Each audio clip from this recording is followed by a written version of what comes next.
വെടിനിർത്തൽ ചർച്ചകൾക്കായി ഖത്തറിലെ ദോഹയിലെത്തിയ ഹമാസ് നേതാക്കളെ ലക്ഷ്യമിട്ട് ഇസ്രായേൽ മിസൈൽ ആക്രമണം.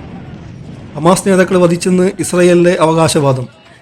അമേരിക്കയുടെ അറിവോടെയാണ് ആക്രമണം നടത്തിയതെന്നും ഇസ്രായേൽ. ഹമാസ് നേതാക്കൾ സുരക്ഷിതരാണെന്ന് ഹമാസും അവകാശപ്പെടുന്നു. ഇസ്രായേലും ഹമാസും തമ്മിലുള്ള മധ്യസ്ഥ ചർച്ചയ്ക്ക് മുൻകൈയെടുത്ത് പ്രവർത്തിക്കുന്ന ഖത്തറിന് നേരെയുള്ള ഇസ്രായേലിൻ്റെ ആക്രമണം ലോകരാജ്യങ്ങൾ ശക്തമായി അപലപിച്ചു തുടങ്ങിയിട്ടുണ്ട്. ആക്രമണത്തിനെതിരെ ഖത്തർ എന്ത് തീരുമാനമെടുത്താലും തങ്ങൾ ഒപ്പമുണ്ടാകുമെന്ന് GCC രാജ്യങ്ങൾ പറയുന്നു. GCCയെ നേരിടാൻ ഇസ്രായേലും തയ്യാറാണെന്ന് പറയപ്പെടുന്നു.